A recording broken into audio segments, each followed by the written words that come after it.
Chevrolet dealers all over America present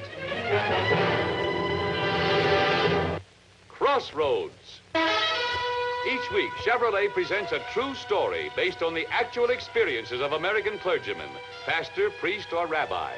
The men who take part in the everyday drama of people at the crossroads of life.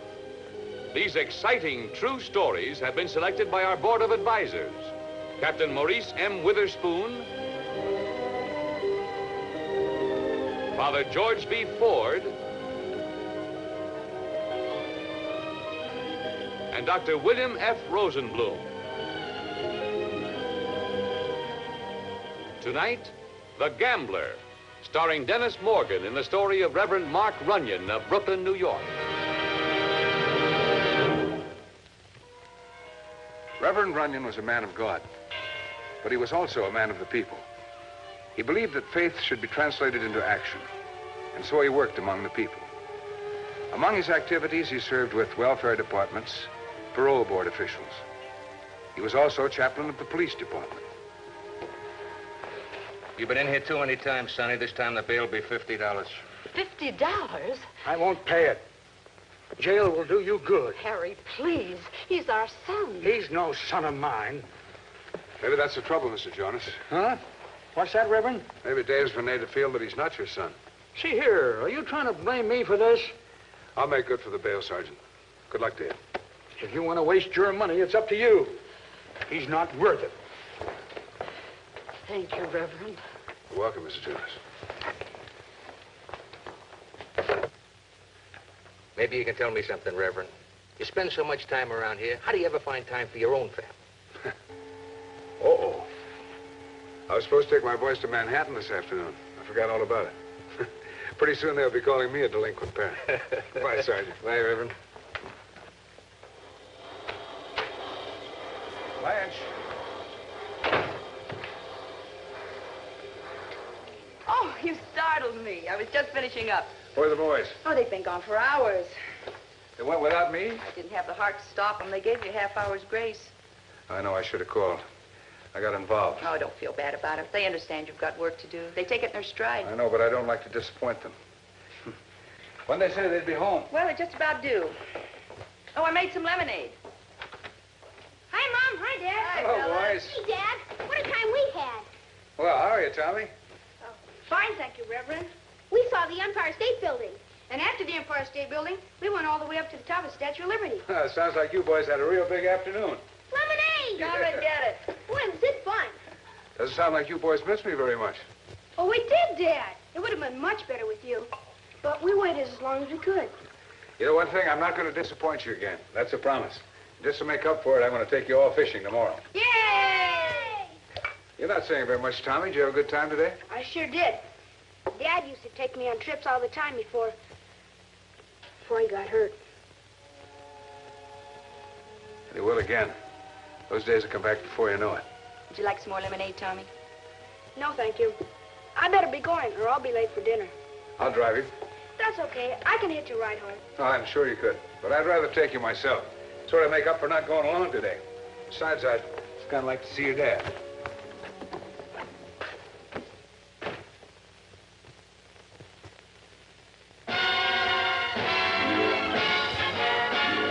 No wonder they call the 56 Chevrolet the most beautiful car on the road. Her long, low lines, the glittering sweep of her magnificent body. A winner if ever there was one. And like the true winner she is, this year the hot one is even hotter. Colorado Springs, September 9th. A pre-production model of the 56 Chevrolet sets out to break the Pikes Peak record. Up, up, up. 12 and a half miles of twisting, turning, treacherous mountain road. Streaking for the top. And in 17 minutes, 24 seconds, the 56 Chevy breaks the record that has stood for 21 years.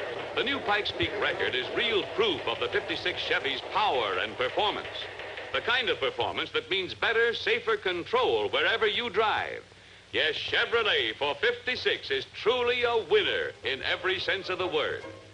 So if you're looking for striking beauty and safer record-setting performance, get behind the wheel of an exciting new 56 Chevrolet.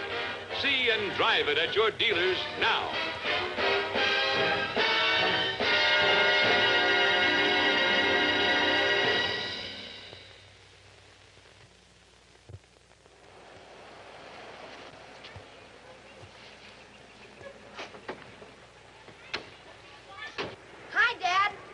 Hiya, son.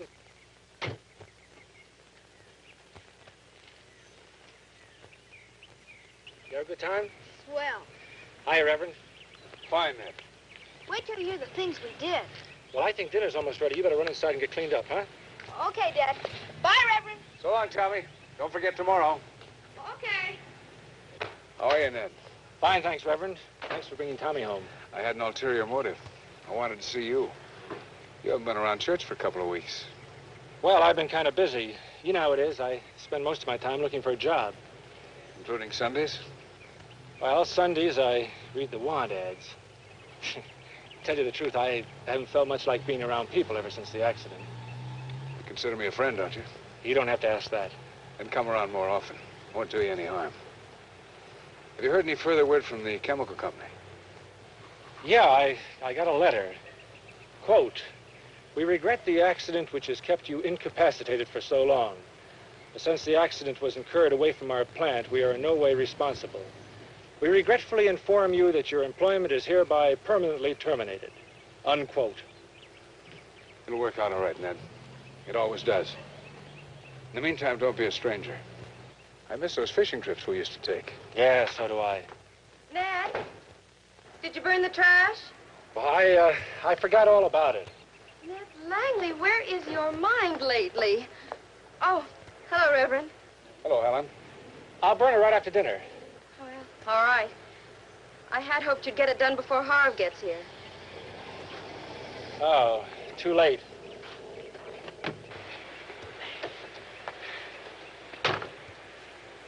Well, good afternoon, Reverend. What are you doing around these parts? Slumming? Hello, Mr. Wiley. You lucky people of leisure having a lawn party? Reverend Runyon drove Tommy home. Oh, that's nice. Where's Tommy been? Made a trip to Manhattan with my boys. Good. Glad somebody around here can enjoy themselves. Me, I spend all my time just trying to make a living. That office of mine get mighty hot, too, I can tell you. But I don't want to bore you with my troubles. Excuse me, sir. I want to take a shower before dinner.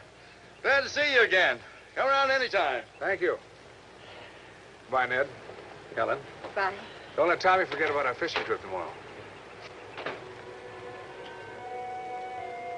Come on in, dear. I'll be in a minute.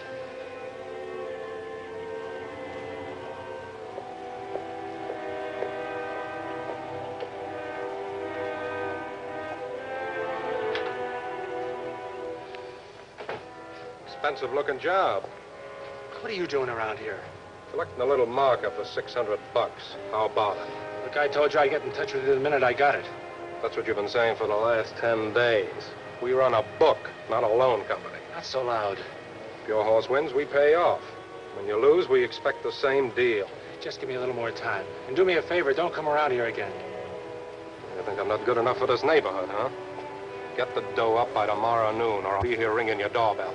Tomorrow noon, I can't. We think you can. This is a nice house. This is a brand new car.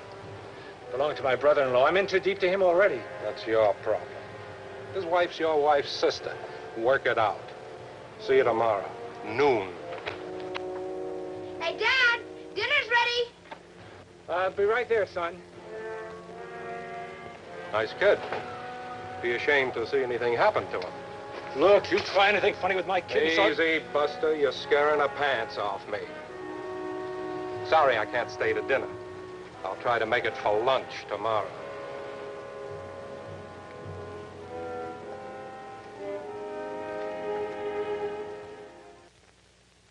Bills, bills, bills. No use in a man working today. Why try to get ahead? Why try to be somebody? There's half-hour western on in a few minutes, Dad. I'll see if it's okay. All right to turn the television on now, Harvey? Huh? What? No, not yet. I can't concentrate now. Wait till I get through. Sorry, just thought I'd ask. Well, you got an answer.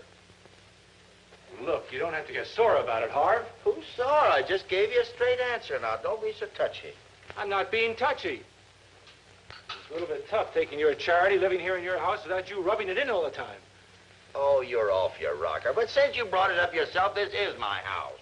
When I'm entitled to some consideration. Now, if I don't want the television set on, leave it off. Now, why argue? All right, all right. Looks like that's everything in here, Dad. Well, how about some TV? Uncle Harvey won't let us turn it on yet. Nonsense. It's usually on long before now. What's good tonight, Tommy? There's a half-hour Western, if you want to see it. I'd love to see a Western. Don't, please. Go right ahead. Don't mind me. Oh, stop it, Harv. What's gotten into you tonight?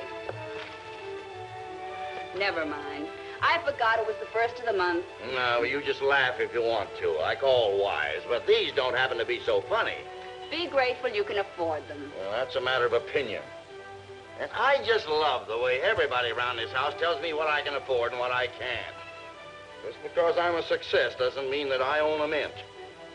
And so it doesn't pay to be smarter than the next guy. Everybody takes you for a sucker. That's enough, Harvey. Nobody's taking you for a sucker. Shut up, will you? Oh, what did I say now? For the love of Mike, what's the matter with everybody around this house tonight? I can't even open up my mouth. Where are you going, Ned? Going for a walk.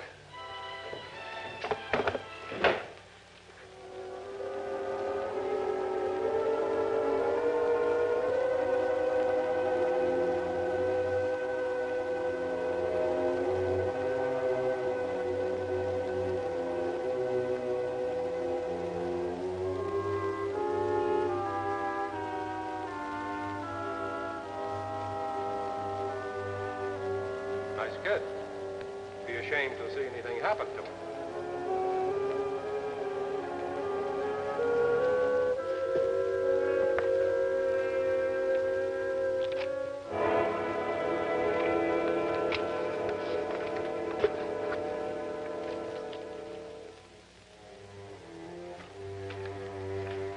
This is rather large, Mr. Langley. I know, but you see, my brother-in-law needed some cash unexpectedly. I've cashed smaller checks signed by him, you know. Those were made out to you. This is to cash. The money's not for me this time. I see. Of course it's all right. Just a moment while I check his balance.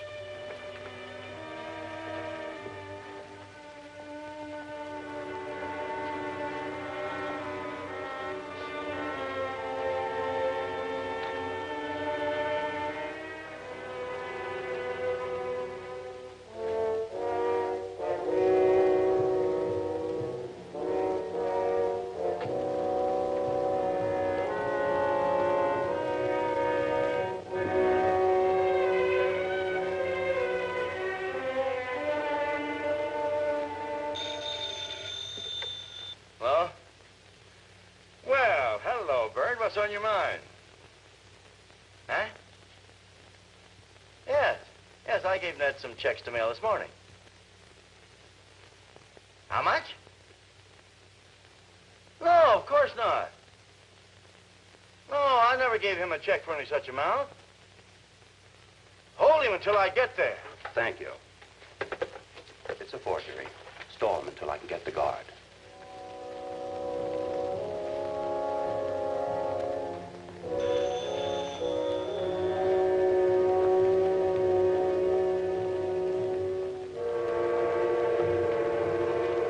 Mr. Langley. Just a moment, Mr. Langley. There he is. Stop him.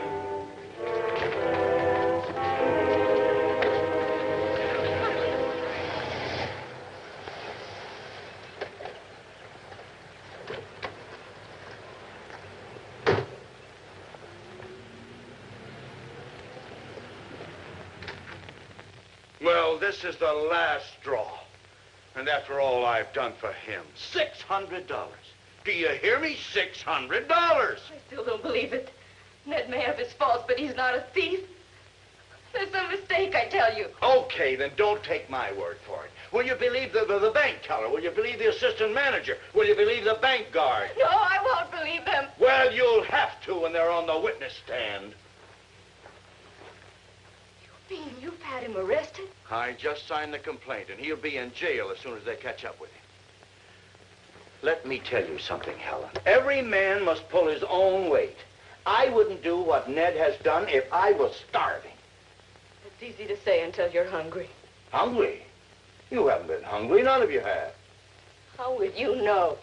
What do you mean by that crack? We haven't let you go hungry. I'm not talking about our stomachs. I'm talking about pride, Harvey. And the right to keep your heads up. And the right to feel human. Ned did pull his own weight. I guess he just didn't have much left to pull with after the accident. What's the use? You're so accustomed to success, you don't even tolerate failure, much less understand it.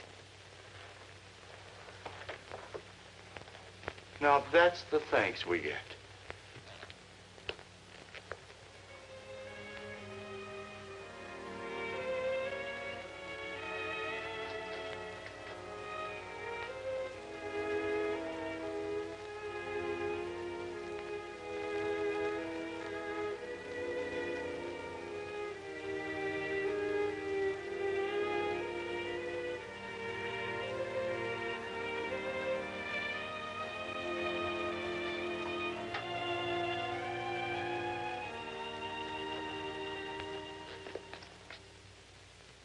Well, are we all set? We are. There. And goodbye budget this week. You better bring back some fish. Have you picked up the spot yet, Dad? Yes, just below the pumping station up the lake. I know that spot. That's where Dad nearly drowned. I wonder what it's like. Did your dad tell you? Huh? What it felt like to nearly drown. Nothing to it, he said. Just like going to sleep. Well, I can think of more pleasant things to talk about when we're going fishing. Come on. Have a good time, fellas. I'll get it.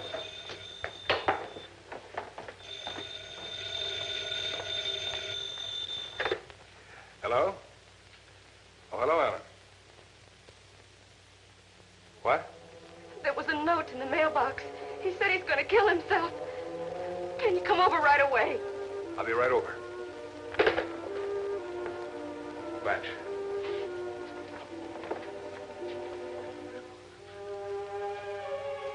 Oh, no. Make some excuse to the boys.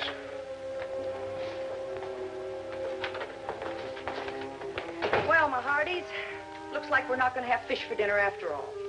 Oh. Does your husband know about this? No. He'd already returned to the office before we found it.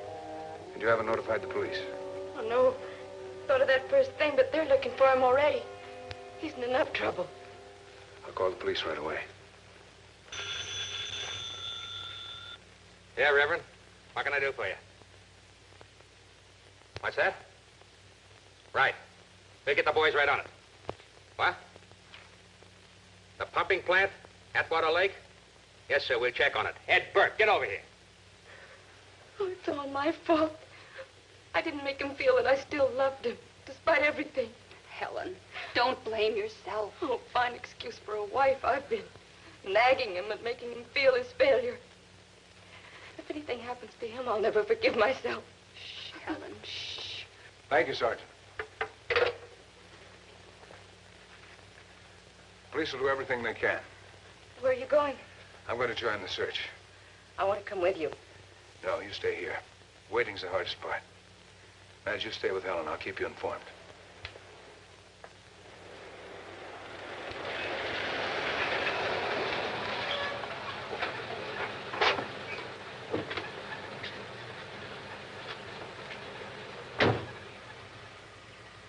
That's where Dad nearly drowned. Nothing to it, he said. Just like going to sleep. Going to sleep. Going to sleep.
I want to show you the mark of a modern truck.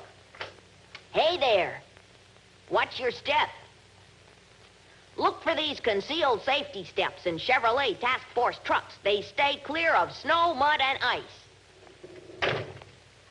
Yes, the concealed safety steps are important, but they're only one of a whole raft of new modern features in Chevrolet trucks. High-level ventilation for better air supply, panoramic windshield, bigger rear and side windows for a better view. And talk about power. That Chevrolet V8's the shortest stroke V8 in any leading truck. Or you can have Chevrolet's famous valve and head 6. So, if you're looking for the most modern truck on the road... Watch your step. Right. And watch the deal, too. For you can get today's most modern truck at no increase in price. See your Chevrolet dealer now.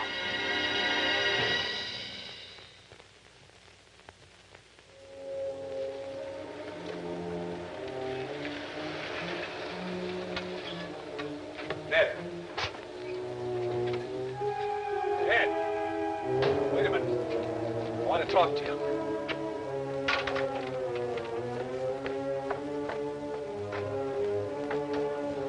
Ned, I said I wanted to talk to you. Ned, wait. Ned, it's too late for talk, Reverend. Don't try to stop me. This isn't the way. Listen to me. It's the only way out. Don't come any closer. Ned, I talked to your wife. I know all about the gambling debt and the man who threatened Tommy. That's against the law. He'll be properly taken care of. I can't take that chance. Tommy will never be safe as long as I'm alive. Is this the way you're going to help Tommy? By destroying yourself?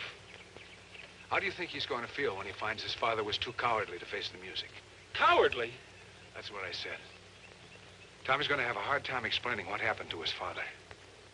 Don't you see I'm doing this for him? You're doing it because you're frightened. Don't be ashamed of it, Ned.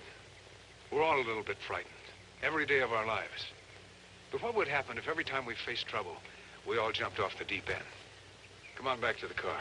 Let's talk this over. It's too late for sermons. Leave me alone. I'm going through with it. All right, go ahead. If your vision's so blurred you can't see God's sunlight all around you, go ahead and jump. I'll try to make it as easy as I can when I break the news to Tommy and Helen.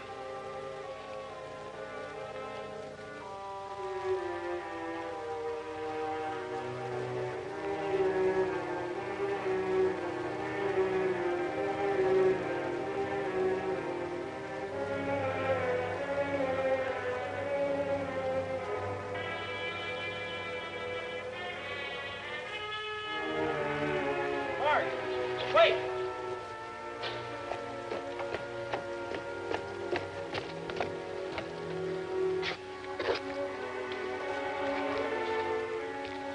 Here. Sit down.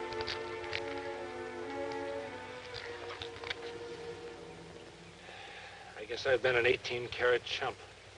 It happens to the best of us. You're not the only one in the world who wanted to take the quick way out.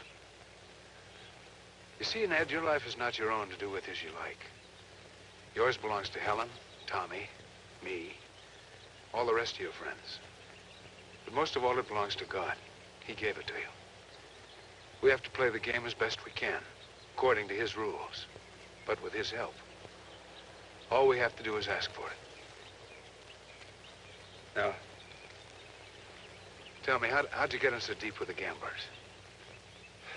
Well, Reverend, I just couldn't stand living off my brother-in-law's charity anymore. I couldn't bear the humiliated look on Helen's face. I had a few bucks left after paying the doctors and the hospital, and I put it on the horses. I ended up owing this one bookie $600. Familiar story. One thing puzzles me, how'd you expect to get by with forgery? I didn't. I knew they'd find out, but by then the money would have been paid. I didn't care what they did to me as long as Tommy was safe. You should have let me jump. I'm in too deep. Now, wait a minute. How deep is deep? It's all relative. And the man in the hole is always least capable of judging its depth. I have an idea we'd be able to pull you out. Now, come on, man. Up with you. Where are we going? To the district attorney. We're going to take a good look at this hole you're in. But I have an idea it's not nearly as deep as that lake out there. Come on.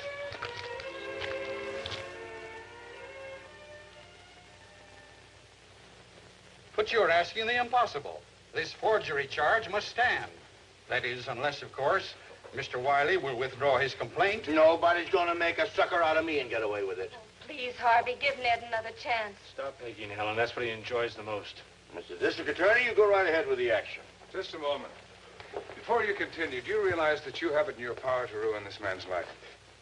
You want that on your conscience? He made all the decisions that brought him here. Did he? Less than an hour ago, Ned made an attempt on his own life. Providence intervened. You intervened, you mean? However you wish. Nevertheless, his life was saved. Mr. Wiley, you're a big man. Judge not that ye be not judged. Need I say more? Well, I guess there's a lot in what you say, Reverend. I don't agree with all of it, but I guess there is a lot in what you say. And after all, we can't fight City Hall, can you? Get to the point, Harvey.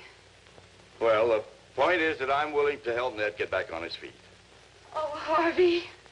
The strong have to help the weak, don't they? As the district attorney, you can withdraw the charges. Congratulations, Mr. Wiley.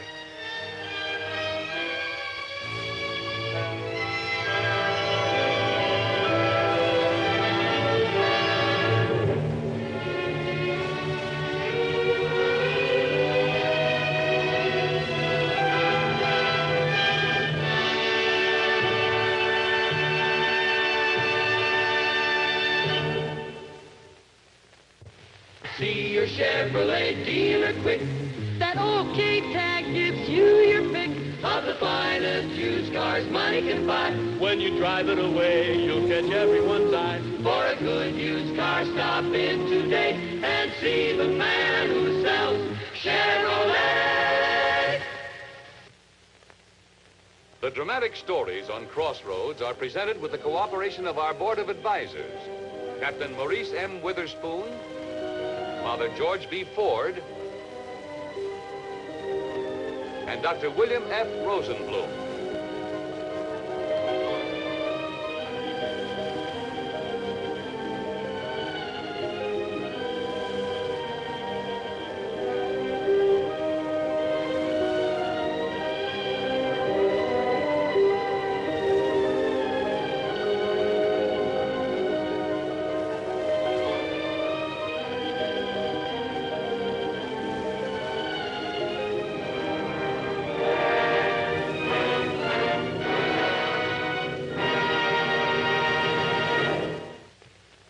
Next week at this time, the Chevrolet dealers present another true story based on the exciting experiences of American clergymen on Crossroads. And here is next week's star, Richard Denning. How do you do? We're shooting the show you'll be seeing next week on Crossroads. I was just going over my script.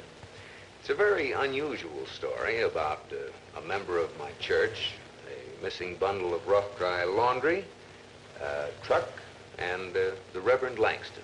That's me. I think you'll enjoy it. See you next week. Be sure to enjoy the Dinah Shore Show every Tuesday and Thursday evening over another television network. This is Art Baker for Chevrolet, reminding you to drive with care everywhere. This has been an ABC Television Network film presentation.